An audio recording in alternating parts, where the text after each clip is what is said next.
Hi friends, చూసారు కదా ఎంత బాగా చామంతులు పూసాయో. అలాగే మనం గార్డెన్లో మంచిగా బంచెస్గా పువ్వులు పూయాలి, పూస్తూనే ఉండాలి. అలాగే వచ్చిన మొగ్గ ప్రతిదీ కూడా పువ్వుగా ఇచ్చుకోవాలి, సగం సగం విచ్చుకోకుండా మంచిగా పెద్ద పెద్ద సైజులో పువ్వులు పూయాలంటే నేను ఇచ్చే ఈ ఫెర్టిలైజర్ అయితే మొక్కలకి మనం ఇచ్చామంటే మంచిగా పువ్వులు అయితే విచ్చుకుంటాయి. అలాగే మొగ్గ కూడా చెట్టు నిండా విపరీతంగా పూలు అయితే పూస్తుంది.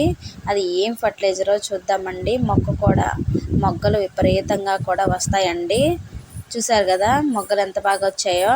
అలాగే మన కాఫీ పొడి వాడుతూ ఉంటాం కదండి. ఈ కాఫీ పొడిని మనం ఒక గ్లాస్లో వేసేసి నైట్ అంతా ఫర్మెంట్ చేసేసుకొని వాటర్ వేసి ఫర్మెంట్ చేసుకొని మనం 2 జగ్గుల వాటర్లో డైల్యూట్ చేసుకొని మొక్కకైతే ఇవ్వాలండి. ఇచ్చామంటే విపరీతంగా పూలు పూస్తాయి. అలాగే ఈ వీడియో మీకు నచ్చినట్టయితే లైక్ చేయండి, షేర్ చేయండి, సబ్స్క్రైబ్ చేయండి.